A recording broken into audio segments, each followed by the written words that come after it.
जय श्री राम। एक चीज़ बता दूं, जैसे आपको अकाल मृत्यु आती है, किसी को अकाल मृत्यु होती है तो उस समय रोते हैं और भगवान को दोष देते हैं। एक मैं संतों का बात सुना हूँ, वो मैं बता दूं आपको। अकाल मृत्यु आता है और क्यों आता है, और आने के बाद क्यों लोग दुखी होता है। देखिए, जैसे बोला जाता है ना कि जैसा करोगे वैसा पाओगे, तो वही चीज़ होता है। ये कोई गलत नहीं बोला है कि जैसा करोगे वैसा पाओगे। वही चीज़ अगर ज़िंदगी में घटती है तो लोग रोने लगते हैं। अगर आपने भगवान का स्मरण छोड़ दिया, भगवान को भजन नहीं किया, तो फिर भगवान अपने अनुसार कर देंगे जैसा करोगे आप। पर पंच के बात करोगे तो क्या होगा। अब देखिए, एक आदमी को अकाल मृत्यु हुआ, उसे क्या हुआ कि सांप ने काट लिया। जब सांप ने काट लिया तो उसके पत्नी ने पूछा सांप से कि आप मेरे पति को क्यों काट लिए। तो वो सांप ने बोला कि इसकी मौत आ चुकी थी अभी। तो फिर पत्नी ने मौत से पूछी आप क्यों आए अभी। तो पत्नी बोला मौत कि इसकी काल आ गई थी। अब काल कौन है। फिर काल से पूछा गया, काल एक मृत्यु होता है, तो काल भगवान है साक्षात, जो कि काल है, वो कभी भी आ सकते हैं। तो फिर भगवान से पूछा गया काल से कि आप क्यों आए अभी तो उम्र था इनका।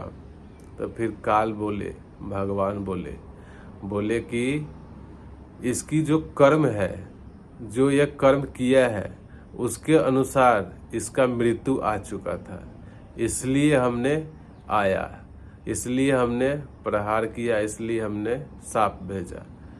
तो इसलिए जो कर्म कर रहे हैं उसी से आपका उम्र बढ़ेगा और घटेगा। अगर आप सही धर्म से चल रहे हैं, कोई भी अधर्म काम नहीं कर रहे हैं, सही से लोग से व्यवहार कर रहे हैं, समाज में सेवा कर रहे हैं, धन को सही जगह खर्च कर रहे हैं, तो फिर आपका मृत्यु भी उसी टाइम से आएगा जैसे भगवान ने रच रखा है।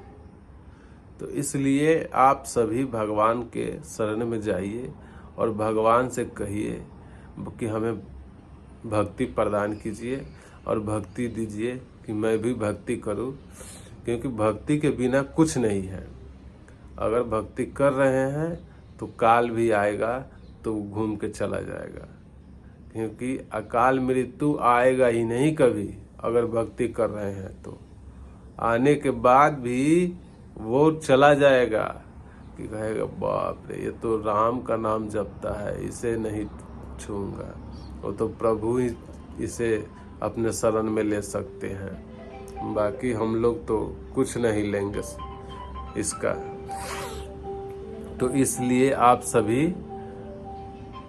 भगवान में लग जाइए और भगवान के शरण में रहिए। जय श्री राम प्रभु।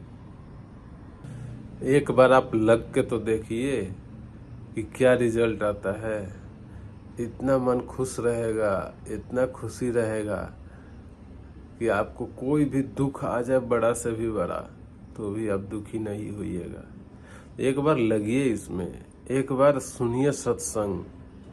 ऐसे ऐसे संत हैं जैसे प्रेमानंद महाराज, इनका अगर सत्संग जिस घर में बजने लगा और चलने लगा और सुनने लगा लोग, वो घर स्वर्ग हो जाएगा। चाहे आपके पास धन हो, रहने के लिए घर हो या न हो, अगर प्रेमानंद का सत्संग जिस घर में चलने लगा तो समझ लीजिए कि वो घर स्वर्ग हो जाएगा। सभी चीज़ में खुश रहिएगा। आपके पास धन है तो भी और नहीं है तो भी आप हमेशा खुशी रहिएगा।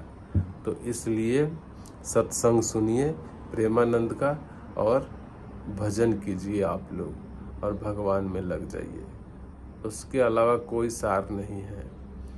मरने वो दिन जब आएगा जिस दिन सोने के बाद उजाला ही नहीं होता है, उसके बाद जो फैसला होगा